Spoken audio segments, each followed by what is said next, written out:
যদি সত্যি ভালোবাসো, যদি সত্যি কাউকে চাও, তাকে ভালো সময় নয়, খারাপ সময় সঙ্গ দাও। কষ্ট পেলেই কি ভালোবাসা হারিয়ে যায়? কখনোই না। যে ভালোবাসতে জানে সে হাজার কষ্টের মধ্যেও ভালোবাসতে পারে। বিদায় জিনিসটা কষ্টকর, হোক সেটা ক্ষণিকের কিংবা চিরতরে। ক্ষমা হলো ভালোবাসার সবচেয়ে বড় রূপ, যার প্রতিদিন হিসেবে আপনি পাবেন হাজারো ভালোবাসা। শত্রুরা আপনার মনোবল ভাঙতে পারে না, বন্ধুরা পারে। আমি স্বপ্নকে হারিয়ে যেতে দেখেছি, কাছের মানুষকে দূরে সরে যেতে দেখেছি। সবাই বলে ভালোবাসা হাসতে শেখায়, আমি সেই ভালোবাসাকে গভীর রাতে একাকী কাঁদতে দেখেছি। সকলেরই দুটো চোখ আছে, তবে সবার দৃষ্টিভঙ্গি এক নয়। সৎ পথে বাধাগ্রস্ত হবেন বেশি। আজকাল অসৎ পথটা অনেক সহজ আর প্রশস্ত।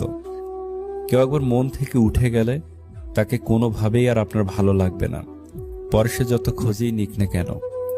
কখনো কাউকে কথা বলার জন্য বারবার অনুরোধ করার দরকার নেই, কারণ যার কাছে তোমার সত্যিকারের মূল্য থাকবে সে হাজার ব্যস্ততার মাঝেও তোমাকে সময় দিবে। যে মেয়েটি আপনার সামনে গিয়ে বারবার ওড়না ঠিক করবে, মনে করবেন সেই মেয়েটির ভিতরটা অনেক সরল।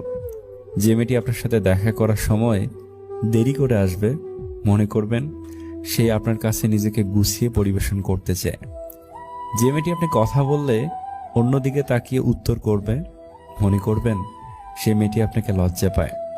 যে মেয়েটি আপনার স্বাধীন জীবনে বাধা দেয়, মনে করবেন সে মেয়েটি আপনার অগোছালো জীবনকে গোছাতে চায়।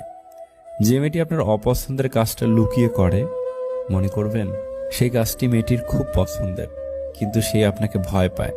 মেয়েরা আসলে এমনই।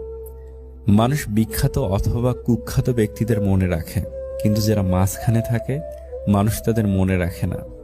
পুরুষের সবচেয়ে বড় পরিচয় হলো ইনকাম। তোমার খুব আপন মানুষরাই তোমার পিছে পিছে বদনাম করে, তা কখনোই তুমি জানবে না। কিছু বন্ধু আসলে বন্ধু নয়, তারা পরিবার। একটা মানুষ আর যাই পারুক, খুব বেশি দিন মুখোশ ধরে রাখতে পারে না। কুৎসিত মন নিয়ে যতই ভালো মানুষের অভিনয় করুক না কেন, তার আসল মুখোশ একদিন ঠিক খুলে যাবে।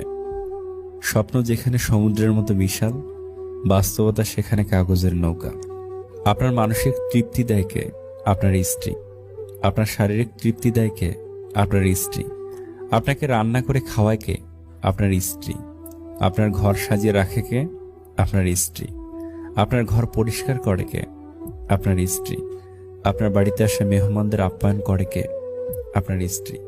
আপনার বৃদ্ধ মা বাবার সেবা যত্ন করে কে? আপনার স্ত্রী। আপনাকে বাবা হতে সাহায্য করে কে? আপনার স্ত্রী। আপনার ছেলেমেয়ের প্রাথমিক শিক্ষা কে দেয়? আপনার স্ত্রী। আপনার অসুস্থতায় পাশে থাকে কে? আপনার স্ত্রী। স্ত্রী কোনো বিষয় নিয়ে রাগ বা অভিমান করলে একটু ভালোবাসা দিয়ে রাগ না ভাঙিয়ে পেটান কেন আপনি? একজন নারী এত কিছু করার পরেও কেন কিছু কিছু স্বামীর নিকট তার সঠিক মর্যাদা পায় না? এটাই কি আপনার সমাজ? আপনার স্ত্রীর সাথে ভালো ব্যবহার করুন, আপনার বোন বা মেয়ের সাথে সেটাই হবে যেটা আপনি করবেন। আপনি অন্যজনের দিকে আঙুল তুলে দেখবেন আপনার নিজের 3টা আঙুল আপনার দিকে উঠে গিয়েছে। তাই অন্যকে বিচার করার আগে নিজেকে 3বার বিচার করা উচিত।